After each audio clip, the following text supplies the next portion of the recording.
Hey y'all, I'm Carrie, and this is Monstrous.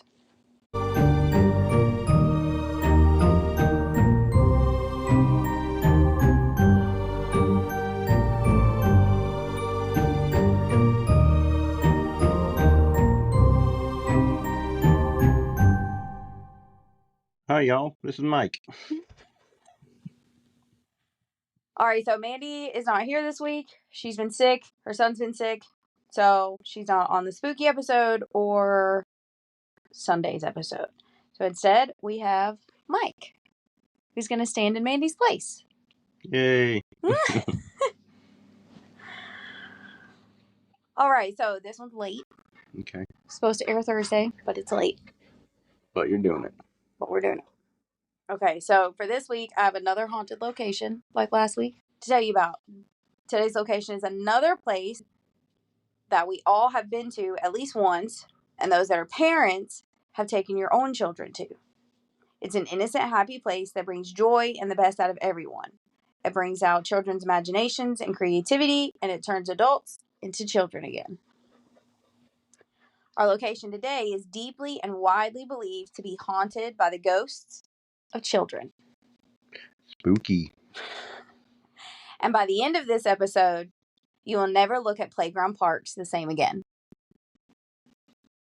Today I'm going to tell you about the Dead Children's Playground.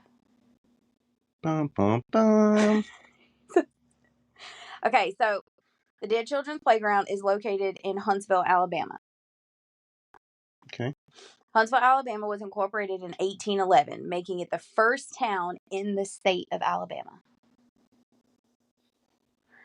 The city had rapid growth because of the cotton fields and the position that it had along the Memphis and Charleston Railroad line, which became the first railway to connect the Atlantic Ocean to the lower Mississippi River. So because of that, business throughout Huntsville grew. Yeah, it was a mainstream steam travel. Exactly. So in 1900 and 1901, the Lincoln Mill Village, Merrimack Manufacturing Company, Dallas Mill, and Lowe Mill opened. These mill owners encouraged the use of children as their, quote, prime source of labor. And the newspapers praised the mills for teaching kids work ethic. At what age? None of the sources said how old they were, but like they were kids. Like back then, child labor, like there were no laws against child labor, like it was known. And a lot of places, these kids would be like our kids' ages and working in these mills. As soon as the baby pop out, get to work, boy. So at this time in Alabama, 1 out of every 4 mill workers was a child.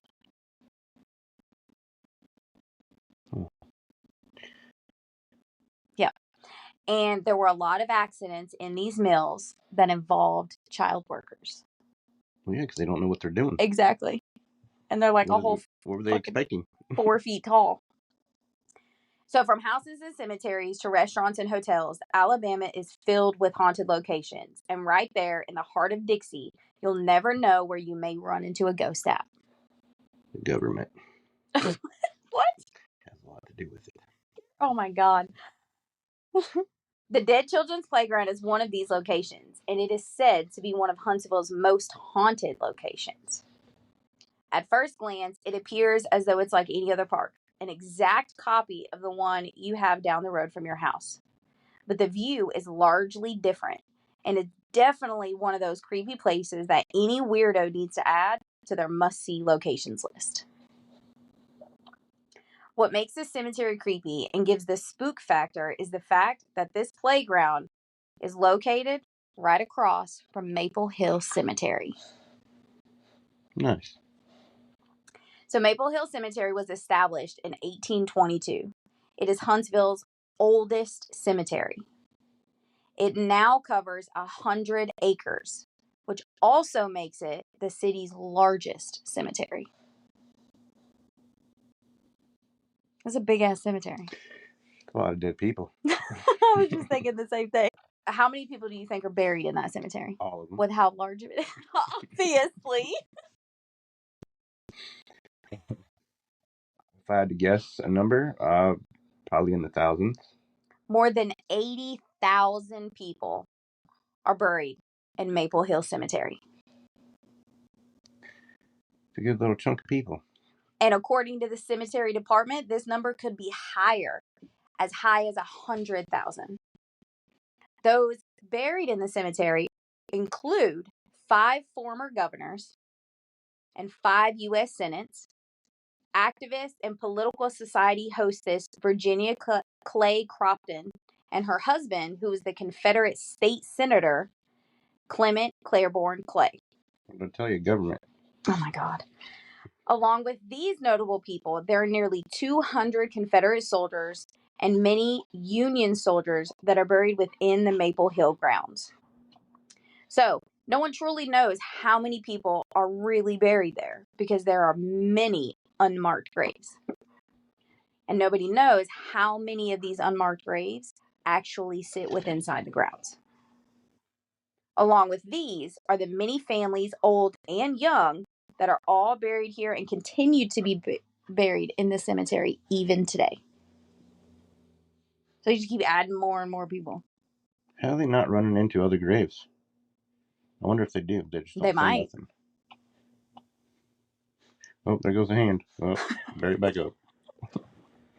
So Maple Hill Cemetery was originally only 2 acres. And these 2 acres were sold to the city of Huntsville in 1822 by farmer Leroy Pope. Though the documentation for the first burials on the ground is hard to pinpoint exactly, it is believed that the land was used as a burial ground long before it was actually established as a cemetery. You start putting people on the ground, it's a cemetery.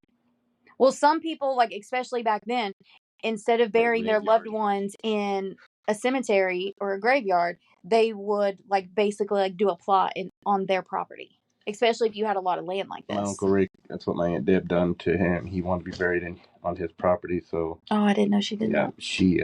She buried him right there. And then when she lost the property, they dug him up. And I was about to say, did they just leave him there? They put him in the cemetery right there in Bloomfield. I would be so pissed if, I was put where I wanted to be put and then had to be dug back up and moved. Oh, I would be pissed. I would come back and haunt the fuck out of your ass. Yeah, I feel like it was... That's why I'm going to be cremated. Once I'm dead, I want to just be left. I don't want it, because a lot of places, it doesn't really happen here, in the Midwest, but back home closer to the coast where you have more flooding, a lot of cemeteries get flooded out. And so you just dead bodies and coffins just floating around because they get flooded out. And some cemeteries are actually relocated and they use the land for something else. And so the people that have been buried there, they have to be dug up and moved to a new cemetery. That happens all the time. And it was a lot cheaper to bury him in his own yard than That too. It was in a cemetery. So, I mean... Yeah, that too. I think they were looking at financial and plus, honoring his wishes. Yeah. So. Yeah. I'd be mad as hell if that shit happened to me. I'd come back in a haunt. But he's buried in the same grave that his parents are buried in, so... Oh, well, that's good, I guess. Okay, so anyway... The oldest marker in the cemetery that is legible is that of Mary Frances Atwood. She was the infant daughter of William and Martha Atwood, who had died on September 17, 1820. Many of these old headstones, they're decaying and crumbling. So, along with the unmarked graves, there are these ones. So, this makes it difficult to determine when the grounds had officially become used for laying the dead to rest. After 1849, the cemetery expanded. This expansion had made room for several monuments that had been placed, which have been used still to this day since they were erected. You know what monuments in the cemetery are, right? Yeah, there's a big statue, pyramid, or not pyramid, they're like pillars and stuff like that, or yeah. burial chambers. A lot of families have them.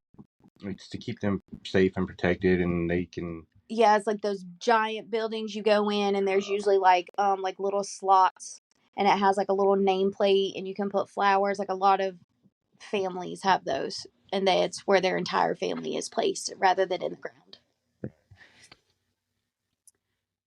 So again, in 1873, it expanded, and over the years, through the purchase of more land and donations of land, the cemetery has grown to the now 100 acres that sits there today. So tucked away within the trees that are around the cemetery is the Dead Children's Playground. Here, you'll find a depression inside a natural alcove. Settled at the bottom of a rocky hillside is a playground. It's not an impressive park, just a simple place for children to come and play at. It's pretty in daylight and is surrounded by shady trees, along with rock outcrops that kids and adults alike climb up onto to enjoy the elevated view. The park is surrounded by a 30-foot man-made limestone wall covered by a canopy of trees. Hidden within this deep hole covered in a cloud of darkness sits the park. There are swings, a slide, monkey bars, toddler-sized play equipment, and a covered pavilion complete with picnic tables. Surrounding three sides of the playground is the limestone wall that has been formed into caves, giving the playground an eerie look to it naturally, and the closeness to the cemetery gives it an even more eerie look and feeling. Make it right at home. So, I'm going to show you pictures of the park that I have. You just swing set. Just your basic little playground. Yeah, it's got hills. Yep. And then the rock wall is back on this right. It's just a basic playground. All the trees. When they ask you what a basic playground is, this is what you show them. Yeah, exactly. Nothing fancy. So, the park's original equipment was removed in 2007 to make room for yet another expansion of the cemetery. But that expansion did not happen. Outraged citizens demanded that the park be returned to its place. The city placed new equipment upon this outrage, and this equipment is the equipment that sits in the park today for the enjoyment of all children, both dead and alive. You could be sitting on a dead person playing on the swing. So, the park's real name is Maple Hill Park, but the locals and anyone that knows of the park calls it the Dead Children's Playground, a macabre name for such a peaceful and happy place. But wait. So, I'm sure you're all wondering, how in the world could a place so full of joy have such a gruesome name? Well, according to the original legend, many children in Huntsville died during the 1918 Spanish flu, and they were buried in Maple Hill Cemetery. The spirits of these children are said to come out after dark to run and play just as they would have if they had not died.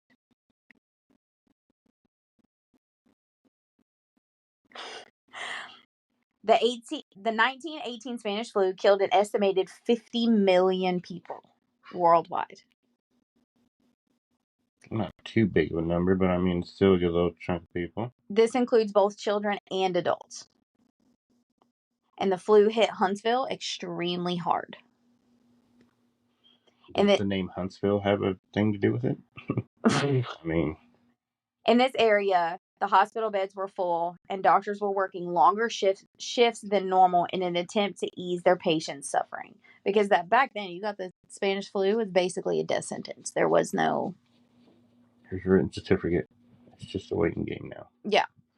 So many of those that were plagued by the flu were treated at home because they had to quarantine. This was done in an attempt to not spread it. But the disease ran rampant through families, causing entire families to die from it. Yeah. So many people were dying from this disease that bodies were often loaded onto wagons, one on top of the other, and hauled to the morgue by horses.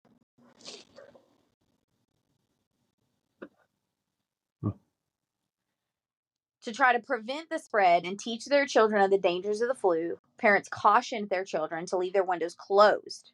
And they did this by coming up with a rhyme.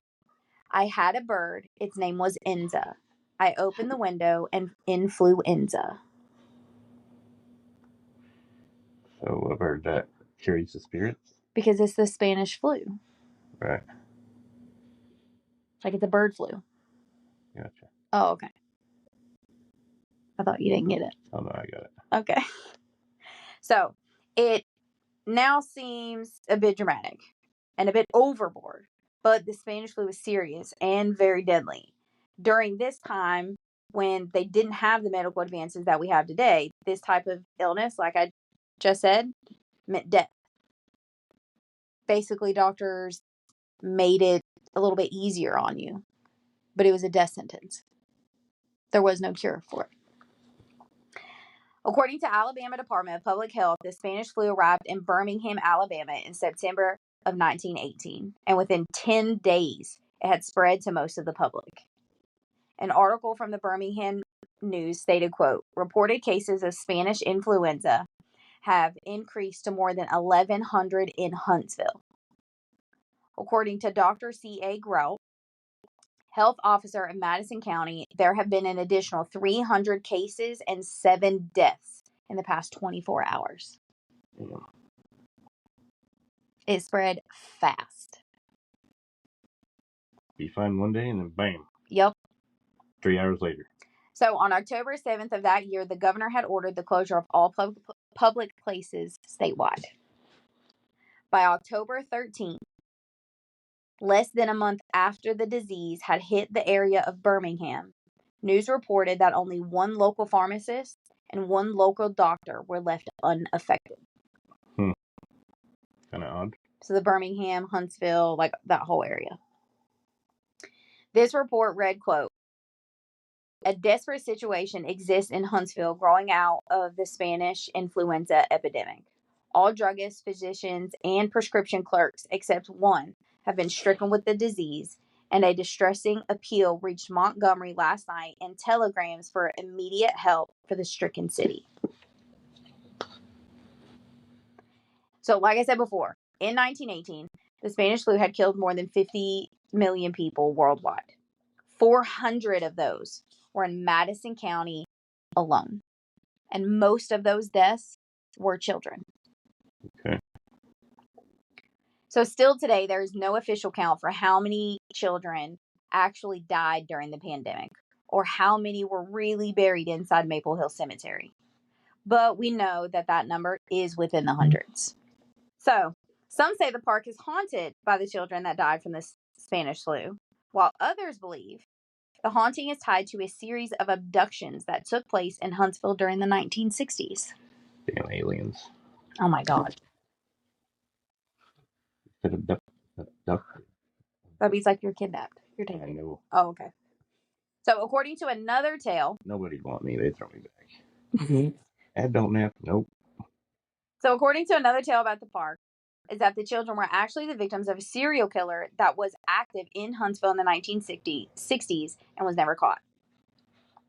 Local legend states that during the 1960s, a string of child abductions plagued the city, and with no ransom demands or return of the abducted children, many believed that this unknown predator was not only abducting the missing children, but also killing them.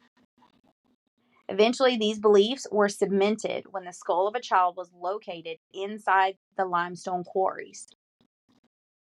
That obviously was located inside Huntsville.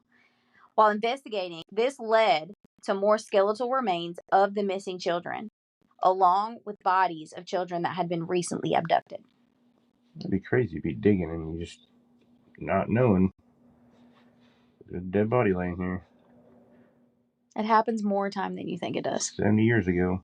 170 or whatever years ago. Yeah, that's crazy. The children's bodies had been found within the quarry, showed that they had been through extreme trauma. They were malnourished, had wounds that were in different stages of healing, and showed signs of prolonged detainment. So they knew it was the children that had been abducted. Right. For sure. So once news of the children's body being found had broke, the abduction stopped. And whoever had abducted and killed these children was never found. They'd never figured out who did it. Damn, didn't leave nothing behind. Nope. He good. Which there probably was some kind of evidence, but it's the 60s. They didn't have... Probably contaminated it. Well, probably. But they didn't have what we have now. You know what I mean? They didn't have all the technology that we have. Hell, we don't even know how to use half the shit they have nowadays. and they're still developing some. So that has a lot to do with it. Like, it happened in the 60s. You got to remember that. So the children's bodies, where they located them inside the quarry, was right near the playground. Out front or out back? No. So why are the facts that I stated about the limestone and the park's location and relevance to this so important? Well, from 1945 to 1955, the entire Outer Banks area were home to a limestone quarry. And as the limestone was extracted, large pits were left behind, and these pits became cavities. These cavities held secrets. By the time 1985 rolled around, the land where the limestone quarry was once located had been donated to the city. Plans were drawn up, and Maple Hill Park was built right there, in the very spot where, according to local legend, the abducted children were buried.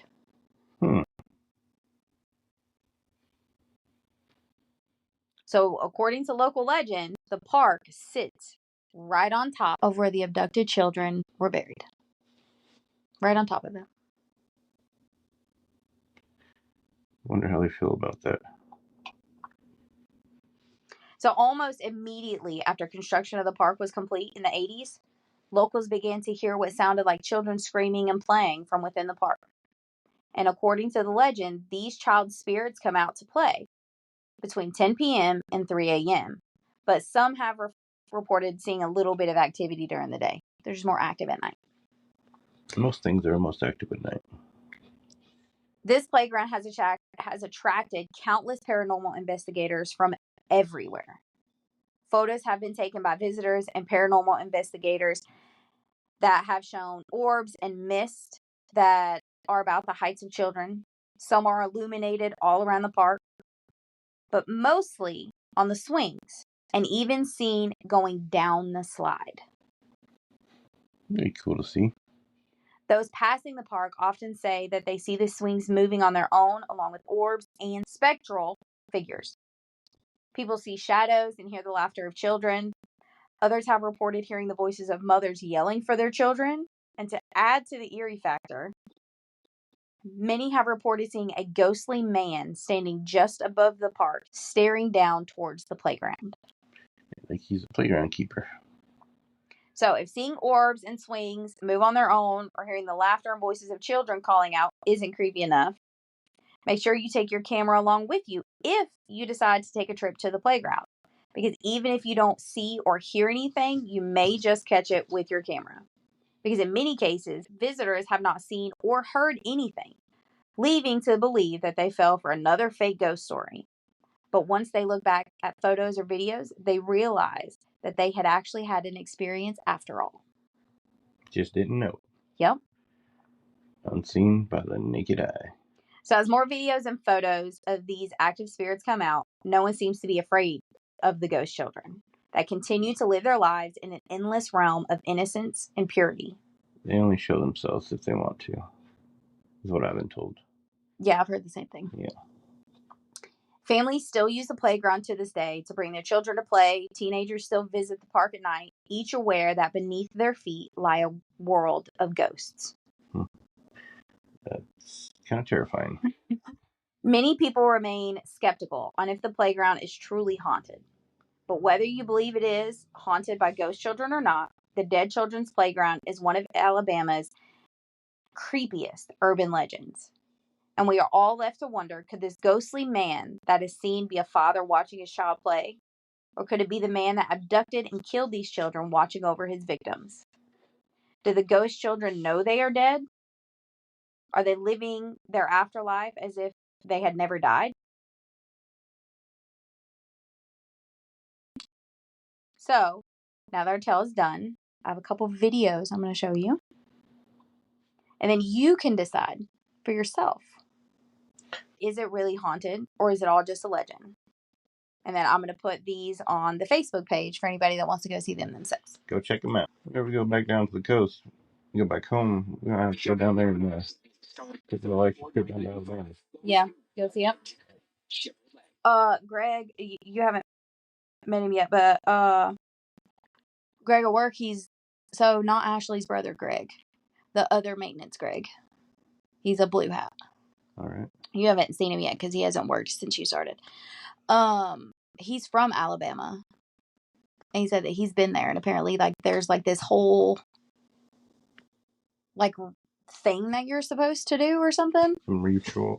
Yeah. Some Yeah. cleansing. I didn't get a chance before we did it to ask him about it and find out like what exactly they say you're supposed to do. Because I guess grew up just a couple hours from Huntsville, apparently. Yep. So if I get that story, I'll update everybody on what that story is. But I don't know it yet. But I thought that was really cool. Yeah, that'd be cool. Yeah. Because he's actually been there. I mean, it'd be all right to go for yourself, though, too. Oh, well, yeah, of course. But, I mean, Alabama's not close. Pack the bags and kids and wives up. We're going to Alabama. Yeah. Okay. So here's this one.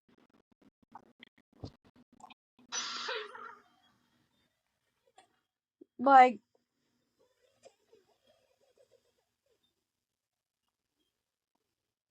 she's the only little kid in the whole park, but all 6 swings are swinging. And like you can clearly tell that the dad didn't go up and swing them all because they're not slowing down. You can tell they're carrying on the same momentum. Exactly. As with that. It's not changing at all. Yeah, as if there was a kid sitting on it. Yeah. Isn't that creepy?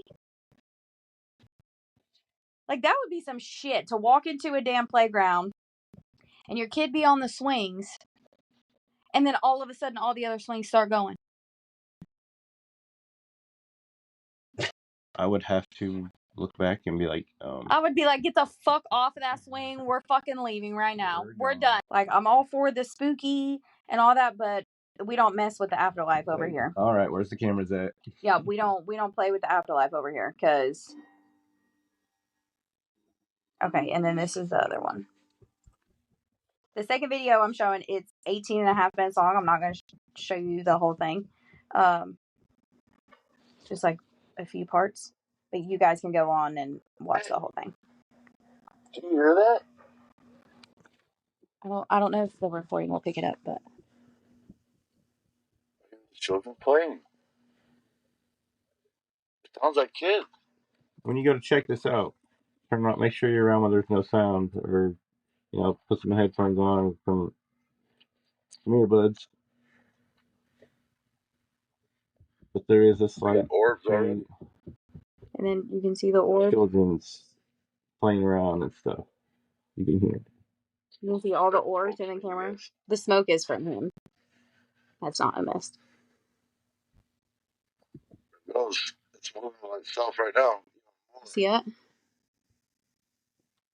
Can you hear it? Yeah, I can hear it. Can you hear that? Can you hear that?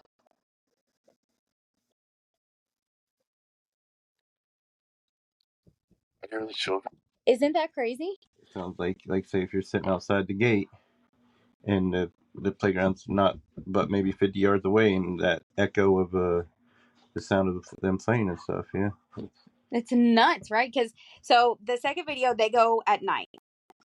It's the dead of night. It's completely dark. There's no like shadow from the sun. It's completely dead of night. There's no one there but them.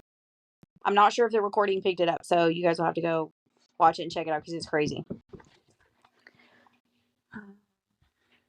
Want to see the swing?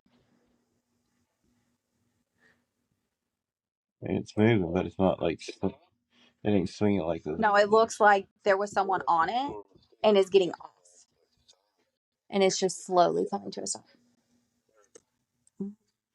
Depending on how you got off, you either twist to the left or the right. Because whatever dominant hand you were using, yeah, I mean, you're gonna lead. But usually the swing, it doesn't really. I guess it just depends on how you get off of it. But isn't that crazy? I always jumped off of them. Oh, well, I'm not surprised by that. It's nuts, isn't it? It's knuckin' foots. Oh my gosh. Interesting though. Mm-hmm.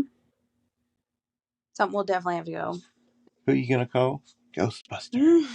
Something we'll definitely have to go. Something strange in the neighborhood. Oh my God. Okay. So that's it for our late spooky episode for this week. I'll be back next week with another one. I might be tagging along again. We'll see what happens. I don't know. I guess we'll have to wait and see. Yep. To be continued. Stay monstrous. And don't kill people. Bye, y'all. Bye, y'all.